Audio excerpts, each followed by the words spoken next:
J'apprécie infiniment cette adoration de Marie, la maman de notre Seigneur Jésus-Christ. Les paroles que comprennent cette adoration sont insondables et glorieuses, car elle seule sait ce que Dieu lui a fait.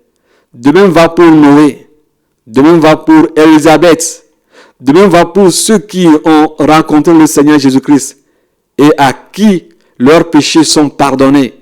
Ils savent ce que Dieu a fait pour eux en jetant ses yeux sur eux pour leur faire grâce parmi tant de personnes sur cette terre.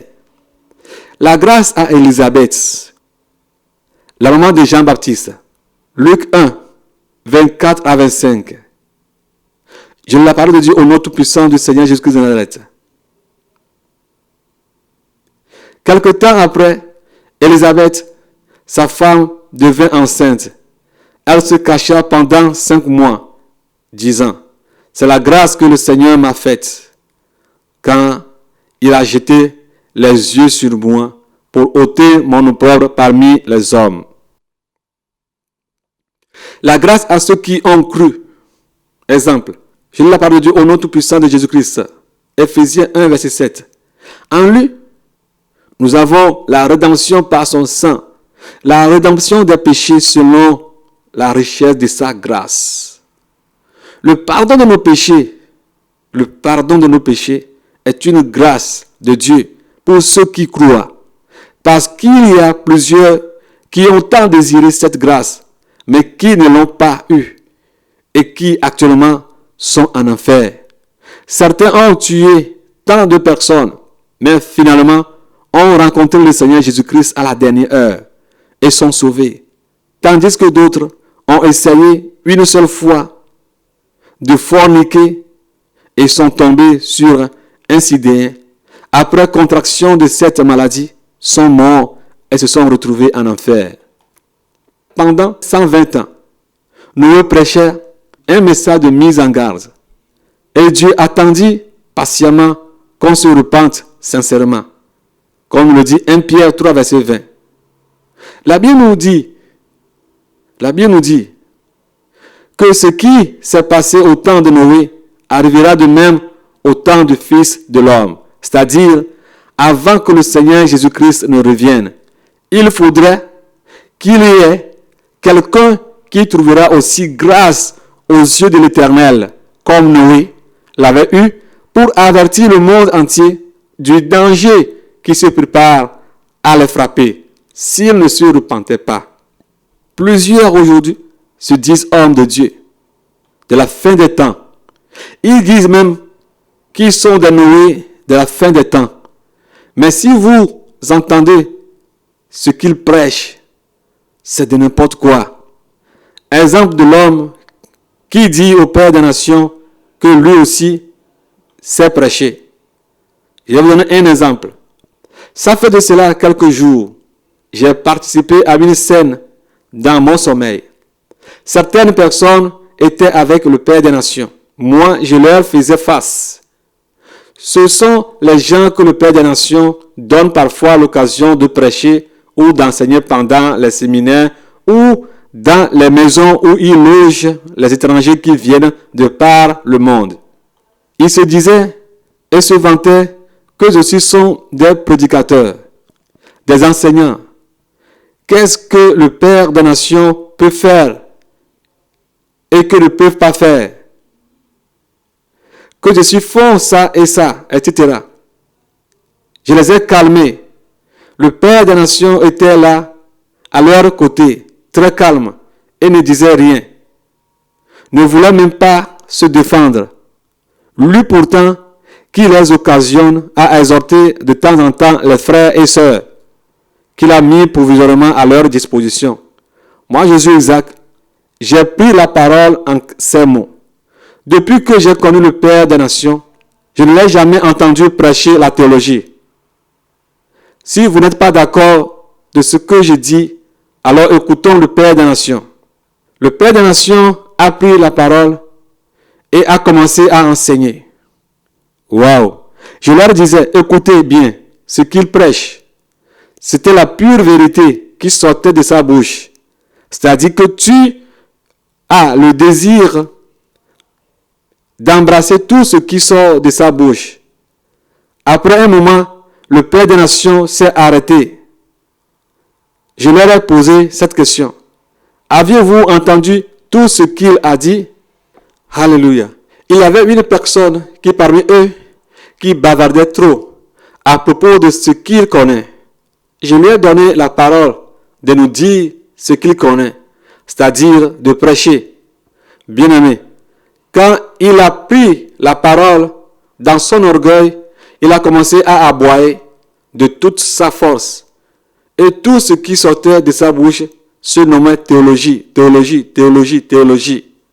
Cela pourrait être la théologie qu'il a étudiée dans une école de cimetière qu'il appelle école biblique, que je ne peux appeler théologie commune ou bien sa propre théologie ou théologie personnelle. Parce qu'il y a la théologie qu'on apprend et il y a aussi sa propre théologie. Il y a certains qui prêchent leur propre théologie et il y a d'autres qui prêchent la théologie qu'ils ont apprise.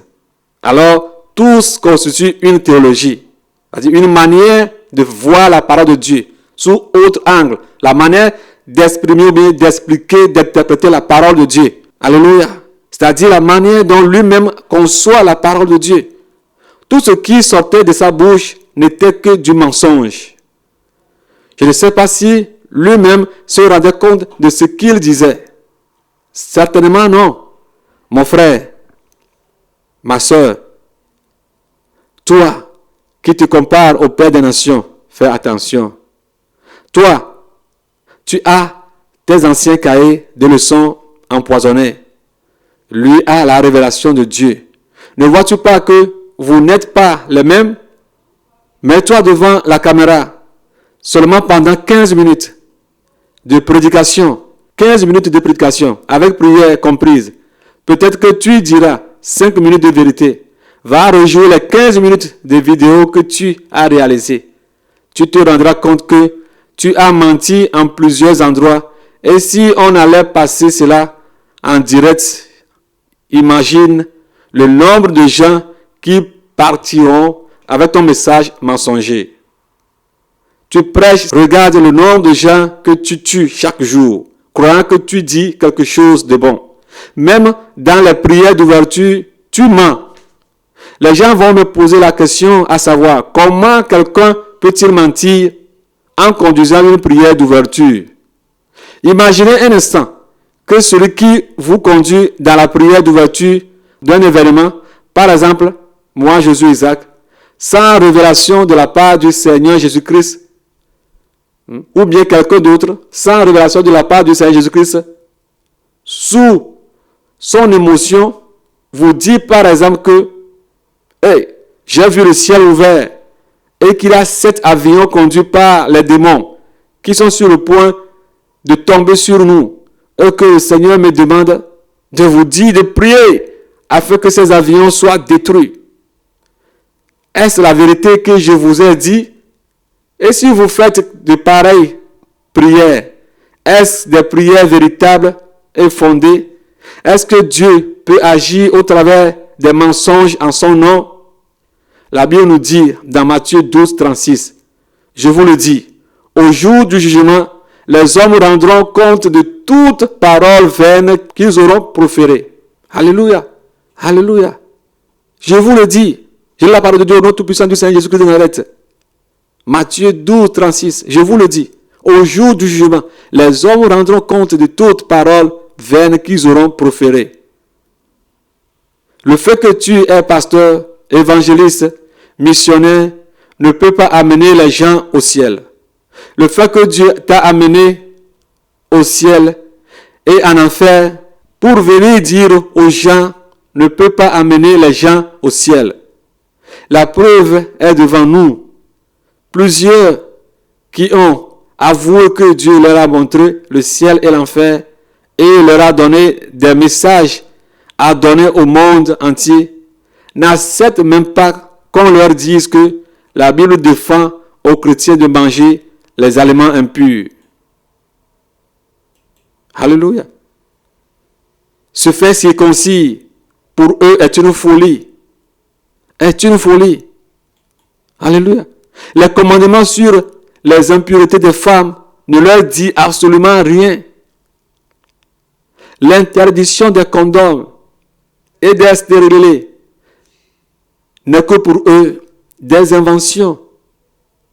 Ils vous diront, où est-ce que cela est écrit dans la Bible de ne pas porter les condoms? De leur mentionner l'endroit où on a appelé condom dans la Bible, sans vous donner le temps de leur parler.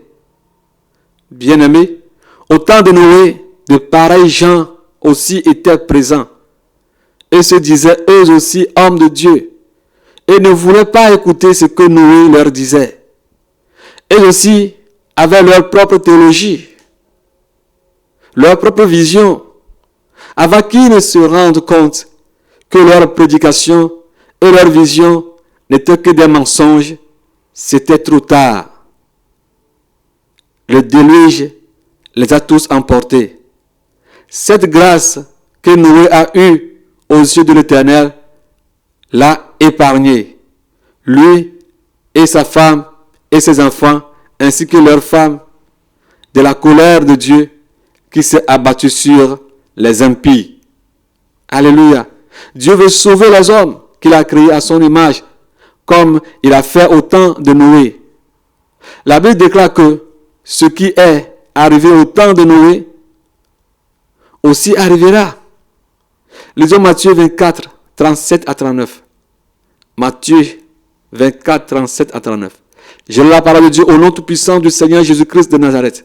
Ce qui arriva du temps de Noé arrivera de même à l'avènement du Fils de l'homme. Car dans les jours qui précédèrent le déluge, les hommes mangèrent et buvaient, se mariaient et mariaient leurs enfants, jusqu'au jour où Noé entrant dans l'arche, et ils ne se doutèrent de rien, jusqu'à ce que le déluge vint et les emporta tous.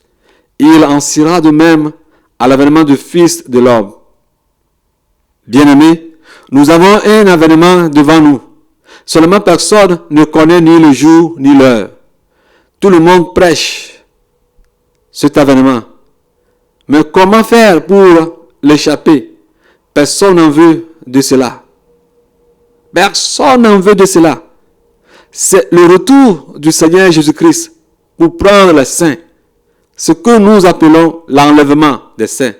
Avant l'enlèvement de l'Église, ou le retour du Seigneur Jésus-Christ pour prendre ses enfants, comme au temps de Noé, avant le déluge, Dieu a dit à Noé d'aller ouvrir les yeux à d'autres personnes qui vivaient dans la débauche. Alléluia.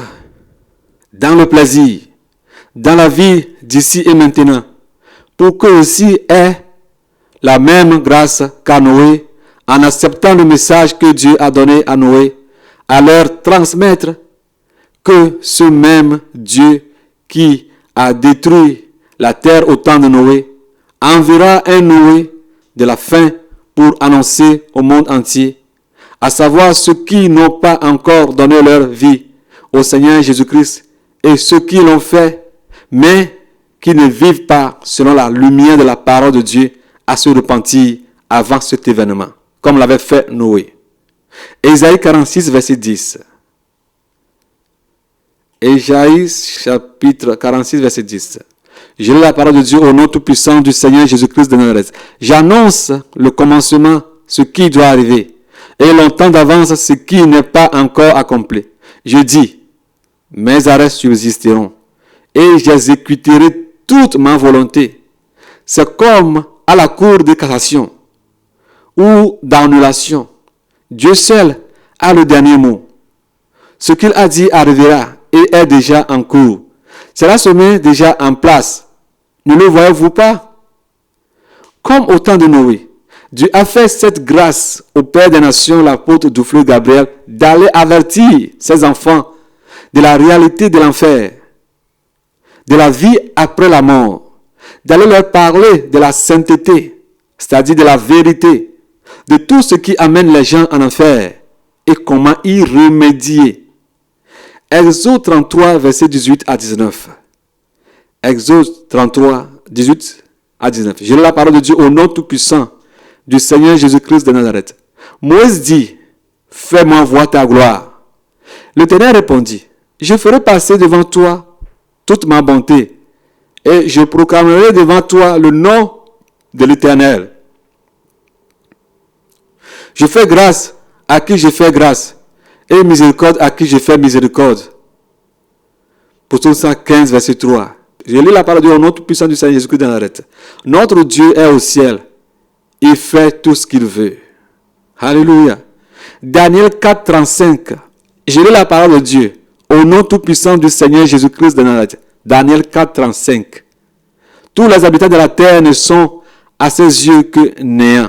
Il agit comme il lui plaît avec l'armée des cieux et avec les habitants de la terre. Et il n'y a personne qui résiste à sa main et qui lui dise, que fais-tu? Romains 9, 18 à 19. Je lis la parole de Dieu au nom tout-puissant du Seigneur Jésus-Christ de Nazareth. Ainsi, il fait miséricorde à qui il veut et il endurcit qui il veut. Tu me diras, pourquoi blâme-t-il encore? Car qui est-ce qui résiste à sa volonté? Dans les Job chapitre 9 verset 12. Job 9 verset 12. Je lis la parole de Dieu au nom tout-puissant du Seigneur Jésus-Christ de Nazareth. S'il enlève, qui s'y opposera? Et je gloire. Qui lui dira, que fais-tu?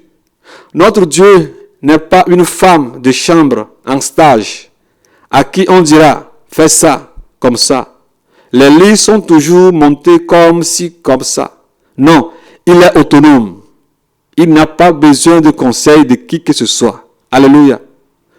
Romains 8, 19. Romains 8, 19. Je lis la parole de Dieu au nom tout-puissant du Seigneur Jésus-Christ de Nazareth. Aussi la création attend-elle avec un ardent désir la révélation des fils de Dieu. Le monde entier veut recevoir des révélations de Dieu au travers des enfants de Dieu. Et c'est là où nous sommes. C'est là où nous sommes. Et c'est ce que Dieu veut. Et c'est ce que Dieu fait. Et nul ne peut l'arrêter. Nul ne peut le conseiller. Ne peut l'amener devant les notables. Ou bien les gens de son quartier. Mais de sa famille pour lui dire, assis-toi. J'ai quelque chose à te dire. Non. Il est Dieu. Et son nom est éternel. 2 Rois 13, 23. Je lis la parole de Dieu au nom tout-puissant du Seigneur Jésus-Christ de Nazareth. Mais l'Éternel leur fit miséricorde et eut compassion d'eux. Il tourna sa face vers eux à cause de son alliance avec Abraham, Isaac et Jacob. Il ne voulut pas les détruire. Et jusqu'à présent, il ne les a pas rejetés de sa face. Mais si tu veux t'opposer à la volonté de Dieu, dans sa parole, regarde un peu ce qu'il fait. Regarde un peu ce que Dieu fait. Nous allons lire la parole de Dieu dans Psaume 2, verset 4. Psaume 2, verset 4. Je lis la parole de Dieu au nom tout-puissant du Seigneur Jésus-Christ de Nazareth. Celui qui siège dans les cieux rit. Le Seigneur se moque d'eux. Toi qui m'écoutes, n'arrive jamais à ce niveau où Dieu se mettra à se moquer de toi. Ou n'accepte pas, n'arrive pas, ne fais pas à ce qu'il commence à se moquer de toi. C'est comme un bébé de 2 mois qui veut boxer avec un titan, par exemple. Un bébé de 2 ans qui veut se boxer avec un titan, par exemple. Cet enfant ne va jamais gagner. Il a échoué d'avance. C'est comme cela que toutes chairs sont devant l'Éternel Dieu. Tous néants devant lui. Nous avons vu plus loin certaines personnes qui ont eu grâce d'auprès de Dieu. J'ai seulement cité certains. Il y en a plusieurs. Comme Jérémie et autres. On peut citer d'autres encore. Et certains, leur grâce n'amène pas au ciel. Par exemple, la grâce de la maman du Seigneur Jésus-Christ, Marie, qui a trouvé grâce en donnant naissance au Seigneur Jésus-Christ, n'amène pas au ciel, mais elle doit croire en lui avant d'aller au ciel. Elle a donné naissance au Seigneur Jésus-Christ. Mais si elle ne croit pas à celui à qui il a donné naissance, ou bien l'a mis au monde, elle aussi ne peut pas aller au ciel. Alléluia. C'est comme ça que ceux qui disent qu'ils ont vu le ciel, l'enfer, s'ils ne mettent pas en pratique ce qu'ils ont vu, ils ne peuvent jamais aller au ciel. Alléluia. Comment est-ce que le Père des Nations, l'apôtre du fleuve Gabriel, a rencontré le Seigneur Jésus-Christ et obtenu toutes ces grâces d'auprès de lui? Alléluia. Grâce 1. L'apôtre du Seigneur Jésus-Christ. Grâce numéro 1. L'apôtre du Seigneur Jésus-Christ. Le Père des Nations, l'apôtre du fleuve Gabriel, que nous connaissons aujourd'hui, était un catholique fervent, voire un enfant de cœur dans la hiérarchie sacerdotale de la secte catholique. Originaire d'Ani, une ville située au centre-est du Togo. Du 8 août au 9 décembre 2011, le Seigneur Jésus-Christ a fait une rencontre avec lui, d'où il l'a amené en enfer et au ciel pour lui montrer des réalités de l'au-delà et ce qui se passe après la mort. Il a donné l'intégralité du témoignage dont le titre est intitulé « 14 heures dans l'au-delà ». L'apôtre du fleuve, Kokou Gabriel. Si vous allez sur Internet, vous pouvez voir le témoignage dans son intégralité. Ou bien si vous allez sur la chaîne YouTube Josué Isaac, vous verrez la vidéo. Ou bien tapez seulement sur YouTube 14 heures dans l'au-delà, l'apôtre du fleuve Kokou Gabriel. Vous verrez la vidéo. Après avoir parcouru certains départements de l'enfer, le tas de lieux lui est insupportable. Après avoir fait cette visite guidée de la demeure des damnés avec le Seigneur Jésus-Christ, le Seigneur Jésus-Christ l'a ramené au ciel avec lui pour lui montrer certaines choses et de l'existence réelle du ciel comme cela est écrit dans la parole de Dieu. L'apôtre Gabriel a bien détaillé l'atmosphère du ciel dans la vidéo qu'il a faite dont le titre est 14 heures dans l'au-delà. Vous auriez l'envie, une minute, de s'y rendre ou de ne jamais louper ou rater cet endroit glorieux que le Seigneur Jésus-Christ a préparé pour tous ceux qui croient en lui et vivent en conformité avec la parole de Dieu, sa parole. Après sa visite au ciel, le Seigneur Jésus-Christ lui a dit qu'il est temps pour qu'il rentre sur la terre d'où il venait. Il faisait semblant de ne pas écouter ce que le Seigneur lui disait. Et finalement, lui a répondu qu'il ne veut plus retourner sur la terre. Le Seigneur lui a dit que toutes ces grandes maisons qu'il voit, qu'elles appartenaient aux gens qui ont souffert avec lui et qui sont opprobres sur eux. Le Seigneur continua à lui dire que s'il veut rester ici, il faudrait que lui aussi rentre sur terre pour travailler pour lui. Le Père des Nations lui a dit que même s'il n'a pas de maison au ciel ici, qu'il préfère rester auprès des fleurs et chanter avec elles. Le Seigneur Jésus lui a dit qu'il a deux choix à faire. Soit retourner maintenant en enfer ou bien obéir à la voix du Seigneur Jésus-Christ et retourner sur la terre en tranquillité. Le Père des Nations a regardé l'enfer dont il vient de visiter et la terre d'où il refuse de s'y rendre et finalement a fait le choix de choisir retourner sur la terre car il pourrait revenir un jour au ciel en acceptant de retourner sur la terre que d'aller en enfer et de ne plus jamais revenir au ciel. Il s'est incliné et a tenu les pieds du Seigneur Jésus-Christ en lui demandant de lui faire faveur afin qu'il puisse venir au ciel et régner avec lui. Le Seigneur Jésus lui a promis qu'il va l'aider et qu'il va retourner au ciel et régner avec lui. C'est là où le Seigneur Jésus lui a dit de retourner et de dire au monde entier ce qu'il a vu en enfer et au ciel, car il est désormais son apôtre. Le Père des Nations lui a dit d'enlever ce titre sur lui, car en enfer, il a vu les grands hommes de Dieu qui eux aussi portaient le pareil nom, c'est-à-dire apôtre. Le Seigneur lui a dit de retourner sur la terre et parler aux gens à propos de tout ce qu'il a vu. C'est la première fois que le Seigneur lui attribua ce nom apôtre. De là, les anges lui ont conduit jusqu'à la terre, comme ils l'ont amené. L'apôtre du Seigneur, Jésus, qu'est-ce que cela signifie? Est-il le premier à être l'apôtre de Jésus-Christ? Lisons la parole de Dieu dans Matthieu 10, verset 2. Matthieu 10, verset 2. Je la parole de Dieu au nom tout-puissant du Seigneur Jésus-Christ de Nazareth. Voici les noms des 12 apôtres. Le premier, Simon, appelé Pierre, et André son frère, Jacques, fils de Zébédée, et Jean son frère. Je la parole de Dieu au nom tout-puissant du Seigneur Jésus-Christ. Jean 13, verset 16. En vérité, je vous dis, le serviteur n'est pas plus grand que son Seigneur, ni l'apôtre plus grand que celui qui l'a envoyé. Celui qui l'a envoyé.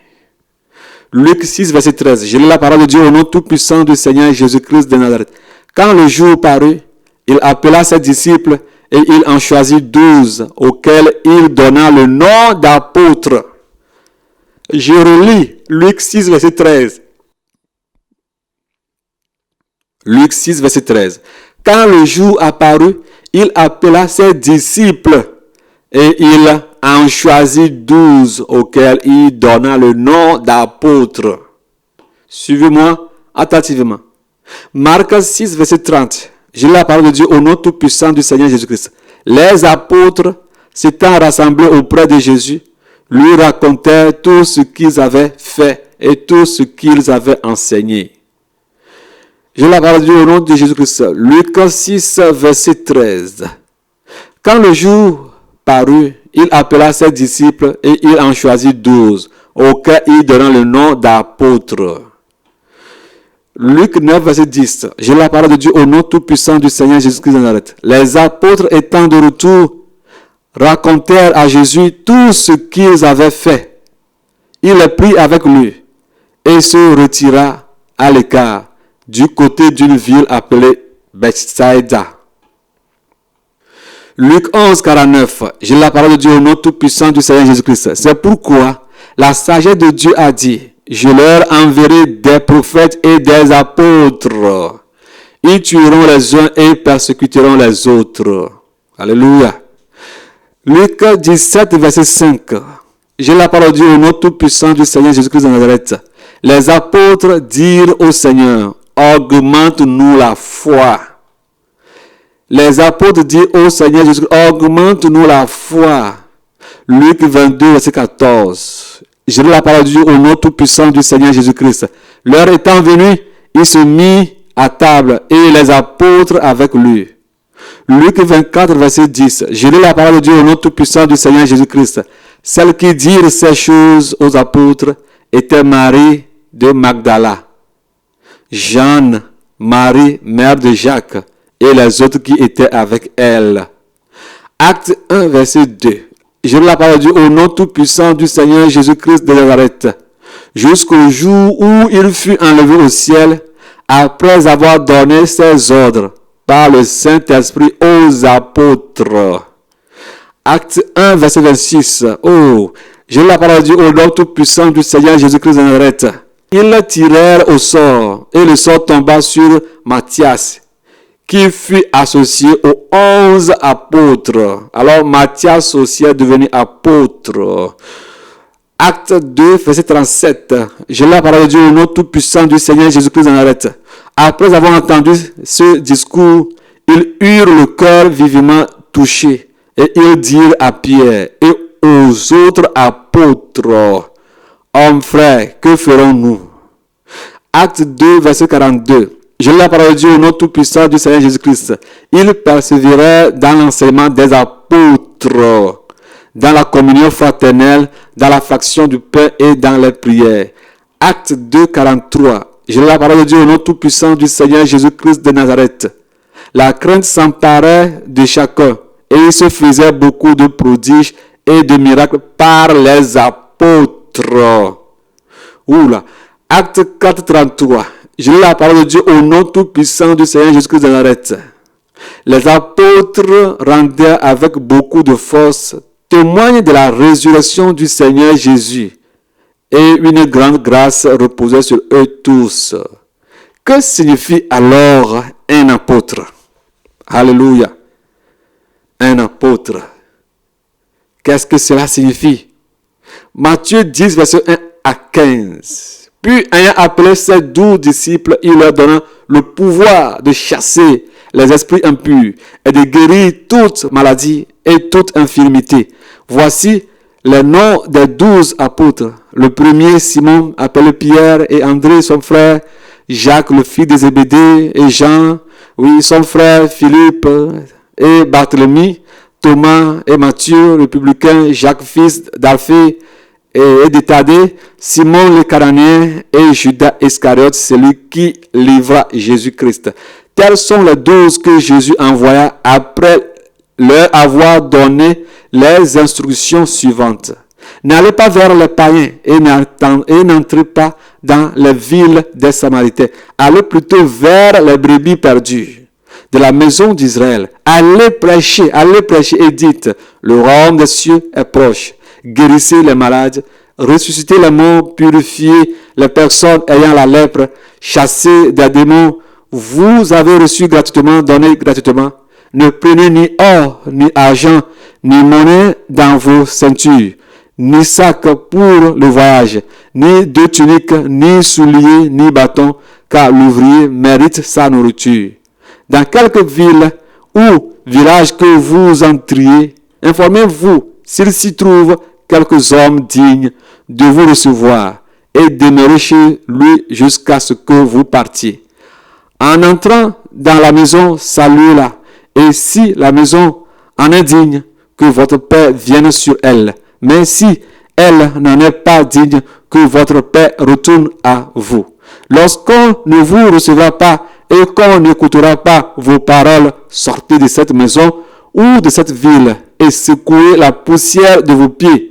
Je vous le dis en vérité, au jour du jugement, le pays de Sodome et de Gomorrhe sera traité moins rigoureusement que cette ville-là. Apôtre. Apôtre, que veut dire apôtre? D'après ce que nous voulons de lire, d'après tous les versets que je viens de donner, tous les versets que je viens de lire, que veut dire un apôtre? Un apôtre veut dire un envoyé, envoyé en avant, un messager, un ambassadeur, un délégué. Celui qui est envoyé avec des ordres pour faire parvenir un message. Alléluia. Celui qui est envoyé avec des ordres pour faire parvenir un message. Acte 4, verset 35. Je lis la parole de Dieu au nom tout-puissant du Seigneur Jésus-Christ de Nazareth. Et le déposait aux pieds des apôtres. Et l'on faisait des dispositions à chacun selon qu'il avait besoin. Alléluia. Alors, un apôtre veut dire un envoyé. Alors, un envoyé du Seigneur Jésus-Christ. Quelqu'un que le Seigneur Jésus-Christ a choisi, a envoyé d'aller faire une mission, d'aller faire une œuvre spécifique pour lui. Alors, il a appelé ces 12. Ce sont les gens qui sont appelés par Dieu et envoyés par Dieu pour aller accomplir certaines choses. Ce ne sont pas des gens qui se lèvent le matin très tôt de bonne heure et après avoir fini leur sieste, se réveillent et se disent, bon, je suis apôtre. Non. Aujourd'hui, je suis apôtre. Commencez à m'appeler un apôtre. Ce ne sont pas de pareils gens dont nous parlons ici. Ils sont nombreux, mais nous parlons de l'apôtre de Jésus-Christ. Alors, un apôtre de Jésus, c'est quelqu'un qui est appelé par lui-même et envoyé par lui-même. Ici, nous voyons que quand le Père des Nations a raconté le Seigneur Jésus-Christ, le Seigneur lui a donné ce nom. Il a envoyé d'aller dire au monde entier ce qu'il a vu. Alléluia. Alors, ce n'est pas un nom qu'il a choisi ou bien qu'il est parti coudre chez les tailleurs et a commencé à porter et a commencé à dire appelez-moi apôtre, appelez-moi apôtre. Lui-même n'était pas d'accord. Lui-même ne voulait même pas ce titre. Il ne voulait même pas ce titre. Alléluia. Parce qu'il sait que c'est une charge. C'est une responsabilité. Ce n'est pas un nom d'honneur, mais c'est une responsabilité, une charge. Aller amener un message à quelqu'un ou bien à certaines personnes, ce n'est pas facile. Même s'ils sont prêts à te tuer, tu dois aller vers eux pour leur donner, pour leur transmettre ce message. Alors le Seigneur l'envoie vers plusieurs pour leur parler, pour leur dire ce qu'il veut d'eux. Alléluia. Il l'envoie vers les nations, vers le monde entier. C'est pourquoi si vous voyez dans 14 heures, dans 24 heures, dans 12 heures, dans toutes ces vidéos, 1 heure, 5 heures, dans toutes ces vidéos, le Seigneur l'envoie vers plusieurs personnes. Alors c'est un messager du Seigneur. Ce n'est pas un nom qu'on reçoit après avoir fini un cours biblique. Acte 5, verset 12. Je la parole de Dieu au nom tout-puissant du Seigneur Jésus-Christ. Beaucoup de miracles et prodiges se faisaient au milieu du peuple par les mains des apôtres. Ils se tenaient tous ensemble au portique de Salomon. Acte 5, verset 18.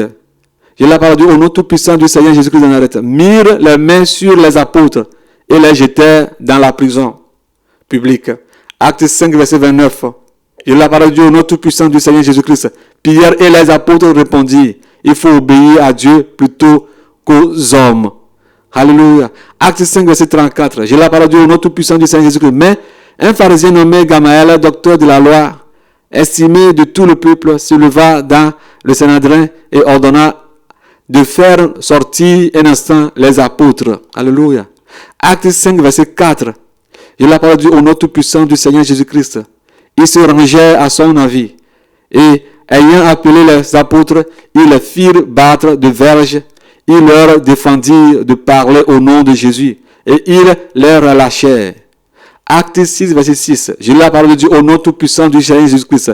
Ils les présentèrent aux apôtres qui, après avoir prié, leur imposèrent les mains. Alors, si nous commençons à remplacer apôtre par ce que je viens de dire, envoyé de Dieu, envoyé du Seigneur Jésus-Christ, ambassadeur, messager, si nous commençons à remplacer par messager du Seigneur Jésus, pas messager des enfants des démons, messager du Seigneur Jésus-Christ, si nous commençons à remplacer apôtre par ces épithètes, nous allons voir que ce sont des gens qui sont choisis par le Seigneur Jésus-Christ, envoyés par lui pour recevoir de retour de lui. Et nous voyons dans tous ces versets ce qu'ils ont fait.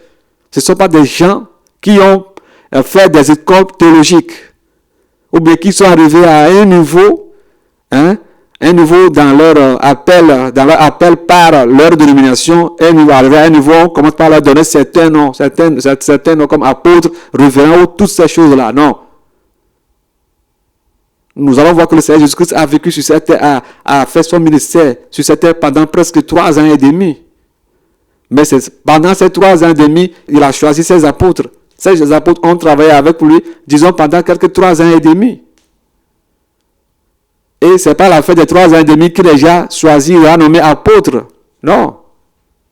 Vers même le début de son ministère, il les a appelés. Vers le début. Pour ne pas dire le même jour, vers le début, il les a appelés. Il les a choisis, il les a mis à part pour une mission spécifique. C'est 12. Ce n'est pas une étude théologique qu'ils ont faite. Ce n'est pas une école de théologie qu'ils ont faite. Alors si on appelle quelqu'un, si Dieu veut choisir quelqu'un apôtre, ce n'est pas d'où il vient, son niveau intellectuel, son niveau social ou bien la famille dans laquelle il vient, l'ethnie dans laquelle la personne est sortie, que toi tu vas te mettre à commencer à le juger, à commencer à le considérer comme lui là ne peut pas être un apôtre. Ce n'est pas comme ça. De quelle ethnie est Pierre? De quelle ethnie est Jacques? Est-ce que le Seigneur Jésus-Christ s'est basé sur ces choses avant de les choisir apôtres? Alors nous devons laisser la chair de côté et considérer ce que Dieu considère et appeler exactement ce que Dieu appelle. Alléluia. Alléluia. Acte 6, verset 6. Je la parle de Dieu au nom tout-puissant du Seigneur Jésus-Christ. Et il les présentait aux apôtres qui, après avoir prié, leur imposèrent les mains. Acte 8, verset 1. Je la parle de Dieu au nom tout-puissant du Seigneur Jésus-Christ. Saul avait approuvé le maître d'Étienne. Il y eut ce jour-là une grande persécution contre l'église de Jérusalem. Et tous, excepté les apôtres, se dispersèrent dans les contrées de la Judée et de la Samarie. Il y a les disciples à part et les apôtres à part. Les disciples ne sont pas les apôtres comme certains le disent. Car nous tous, on est des apôtres. Nous tous, on est évangélistes. Nous tous, on est ça. C'est du mensonge. Mon frère, tu mens. On n'est pas tous des apôtres. Alléluia. Tu t'appelles toi-même apôtre. Et tu forces même les gens à t'appeler apôtre. Mais nous voyons que le Père des Nations nous a dit plusieurs fois, il a martelé plusieurs fois, même dans une dernière vidéo, que si Dieu ne t'a pas appelé pasteur, ne t'a pas appelé apôtre, ne t'a pas appelé missionnaire, ne t'a pas appelé évangéliste, ne t'a pas appelé docteur, et que toi-même tu te lèves, tu portes ces noms, et que les gens t'appellent par ce nom, toi-même si tu meurs, tu iras en enfer. Ceux qui t'appellent même par ce nom, s'ils meurent, ils iront en enfer. Il a plusieurs fois dit. Il a plusieurs fois dit. Ce qui veut dire que tu mens au nom du Seigneur. Il ne t'a pas appelé, mais tu dis qu'il t'a appelé. Tu mens en son nom. Et tu portes ce nom toi-même. Et tu mets en erreur ceux qui t'appellent par ce nom. Combien sont prêts aujourd'hui? Si le Seigneur venait aujourd'hui et leur disait, ce nom que vous portez, ce n'est pas moi qui vous l'ai donné. C'est vos dénominations qui vous l'ont donné. Les églises que vous avez fréquentées. Votre propre désir. Votre intuition. Votre orgueil. Ce sont eux qui vous ont donné ces titres. Que direz-vous? Accepterez-vous abandonner ces titres et vous humilier et servir le Seigneur humblement comme il le veut de vous?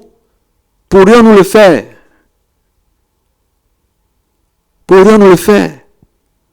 Alors c'est une grâce que le Seigneur Jésus-Christ a faite au Père des Nations ce jour-là, quand il l'a rencontré et il a donné ce titre apôtre, qui veut dire envoyé du Seigneur, messager du Seigneur Jésus-Christ. Alléluia. Alléluia. Acte 8, verset 14. J'ai la parole de Dieu au nom puissant du Seigneur Jésus-Christ. Les apôtres qui étaient à Jérusalem, ayant appris que la Samarie avait reçu la parole de Dieu, ils envoyèrent Pierre et Jean. Alléluia. Alléluia. Acte 8, verset 18. Pour parler encore de l'apostolat. Je la parole du nom tout-puissant du Seigneur Jésus-Christ. Lorsque Simon vit que le Saint-Esprit était donné par imposition des mains des apôtres, il leur offrit de l'argent. Acte 9, verset 27. Je la parole du nom tout-puissant du Seigneur Jésus-Christ. Alors Barnabas, l'ayant pris avec lui, le conduisit vers les apôtres et leur raconta comment sur le chemin Saul avait vu le Seigneur qui lui avait parlé et comment à Damas il avait prêché franchement au nom de Jésus-Christ. Nous voyons qu'ils ont des œuvres spécifiques. Ce sont des gens qui sont mis à part pour faire certaines choses, pour accomplir certaines choses au nom du Seigneur.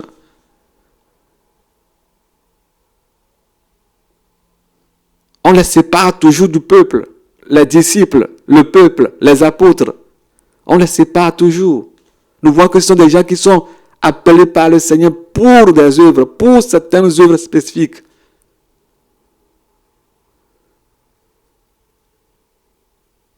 Acte 11, verset 1. Je la parole de Dieu au nom tout-puissant du Seigneur Jésus-Christ. Je vous prends beaucoup de temps afin que vous sachiez la position de l'apostolat dans la parole de Dieu. Que ce n'est pas quelque chose qu'on reçoit après avoir fait une étude. Ça fait de cela quelques jours que le Père des Nations parlait des titres que les gens finissent les écoles de théologie et on leur demandait quel titre il veut prendre. Quand il a dit ça, oh, j'ai été vraiment frappé. J'ai dit, waouh, comment est-ce qu'il a su cela? Que c'est comme ça que ça se passe. Et les gens ont commencé à choisir les titres. On commençait à choisir les titres. Et c'est en fonction de ces titres qu'on nous a dressés que toi, à partir d'aujourd'hui, tu es devenu apôtre. Tu es devenu pasteur. Tu es devenu évangéliste. C'est en fonction de ça qu'on a commencé à donner ces titres aux gens. Et les gens ont commencé à ouvrir des églises. Alléluia. Et c'est comme ça que les gens sont devenus des apôtres aujourd'hui. Des évangélistes. Des bishops aujourd'hui. Je connais un footballeur ivoirien en Belgique. Il est footballeur. Et quand son séjour était fini, il ne pouvait plus rien faire. C'est comme ça que son frère est en France. Et son frère a commencé à rassembler les Ivoiriens en Belgique pour prière. Et il lui a dit de laisser le football, de venir commencer à diriger le groupe. Et lui aussi a commencé à acheter les livres et a commencé à crier devant les gens. Ce sont les femmes, même certaines femmes ivoiriennes, mais qui l'aidaient, qui l'encadraient en ce mois-ci. Mais aujourd'hui, je vois sur Internet, il est devenu bishop.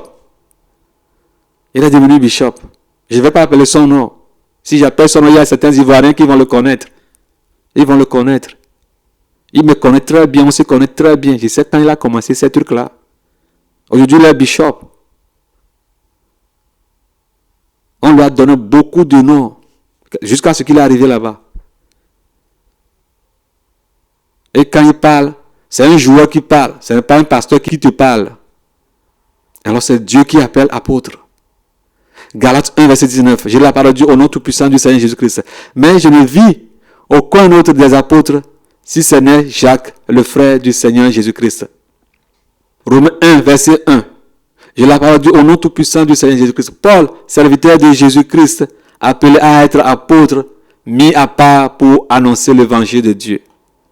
1 Corinthiens 9, verset 2. J'ai la parole de Dieu au nom tout-puissant du Seigneur Jésus-Christ. Si pour d'autres, je ne suis pas apôtre, je le suis au moins pour vous, car vous êtes le sceau de mon apostolat dans le Seigneur Jésus-Christ. Alléluia. Ça, c'est Paul qui le déclare. Pour l'œuvre qu'il a fait, pour les âmes qu'il a sauvées pour le Seigneur Jésus-Christ, pour les enfants qu'il a engendrés. Alléluia. Pour l'œuvre que le Seigneur Jésus-Christ a envoyée, l'a mis en part pour l'envoyer très loin parmi les nations pour sauver ses enfants. Paul appelle ses enfants, les sceaux de son apostolat. Et cet apostolat est reconnu par le Seigneur Jésus-Christ. Parce que c'est lui qui l'a appelé. C'est lui qui l'a établi. Colossiens 1, verset 1. J'ai la parole de Dieu au nom tout-puissant du Seigneur Jésus-Christ. Colossiens 1, verset 1. J'ai la parole de Dieu au nom tout-puissant du Seigneur Jésus-Christ. Paul, apôtre de Jésus-Christ, par la volonté de Dieu, et le frère Timothée. Alléluia. Dans d'autres parts, vous pouvez lire Acte 15, verset 6. Acte 15, verset 22. Acte 15, verset 23. Acte 15, verset 33. Acte 16, verset 4. Romains 11, verset 13. Romains 16, verset 7. 1 Corinthiens 1, verset 1. 1 Corinthiens 4, verset 9. 1 Corinthiens 9, verset 1. Hébreux 3, verset 1. Je la parole de Dieu au nom tout-puissant du Seigneur Jésus-Christ. C'est pourquoi, frères saints, qui avaient part à la vocation céleste, considérez l'apôtre et le souverain sacrificateur de la foi que nous professons. Durant la période de l'apôtre Gabriel, certains l'ont rejeté parce qu'ils le voyaient comme petit ou qu'il n'a pas fait beaucoup d'années dans l'œuvre de Dieu, comme on le fait dans leur école de cimetière, où on vous pose la question à savoir ce que tu veux devenir. Et c'est en fonction de cela qu'on vous donne, ou bien qu'on te donne les titres, ou bien qu'on donne les titres aux gens, femmes comme hommes confondus. Quelle honte! Quelle honte! Raison pour laquelle aujourd'hui nous avons des apôtres femmes. Les révérends, les révérendes. Vous allez les voir crier sur la chair. Et elles sont têtues, non soumises. J'ai vu qu'il y avait plusieurs, je sais de quoi je parle. Alors, appelons ce que Dieu a appelé. La vocation céleste qu'ils ont reçue du Seigneur Jésus-Christ. Respectons cette vocation. Ne considérons pas l'âge qu'ils ont dans le ministère. Le Seigneur n'appelle pas d'après l'âge. Comme Pierre et ses frères ont fait dans le ministère, ou ont fait dans le ministère avant que le Seigneur Jésus-Christ les appelle. Pierre était pécheur. Matthieu était collecteur d'impôts. Mais il les a appelés. Il les a envoyés. Combien d'années ils ont fait? Aujourd'hui, les apôtres de ce monde, les apôtres des assemblées aujourd'hui ne croient même pas à la parole de Dieu, ne croient même plus à la parole de Dieu, parce qu'ils se sont choisis eux-mêmes, ou bien ils se sont choisis par des dénominations. Alléluia. Les faux apôtres. Apocalypse 2, verset 2. Je la parole de Dieu au nom tout-puissant du Seigneur Jésus-Christ.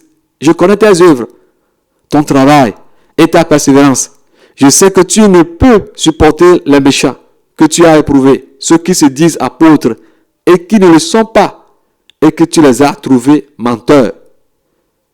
Ce n'est pas parce que quelqu'un porte le nom apôtre qu'il est apôtre du Seigneur. L'apôtre du Seigneur dit la vérité qu'il a reçue du Seigneur. Et il n'y a aucun mensonge dans sa bouche. Comme je viens de vous le dire très haut, que je vois certaines personnes qui critiquaient, qui se comparaient au Père des Nations. Et je suis prêche, et je suis faux ça. Et je suis ne sortis pas les apôtres. Alléluia. Ils sont apôtres pour eux-mêmes. Or que les faux apôtres disent le mensonge qu'ils ont reçu de leur Père. Et les vrais apôtres disent la vérité qu'ils ont reçue du Seigneur Jésus-Christ. Le Seigneur Jésus-Christ ne peut pas t'appeler et mettre le mensonge dans ta bouche. S'il t'appelle, il mettra la vérité dans ta bouche. Alléluia. Ça, c'est une grâce. Voilà cette grâce d'apostolat que le Seigneur Jésus-Christ a fait au Père des Nations, en le nommant son apôtre comme il a fait avec tant d'autres qu'ils ont devancé, comme je viens de le lire. Qu'il le fasse de plus parmi nous, qu'il aime aussi. Gloire à son Saint-Nom.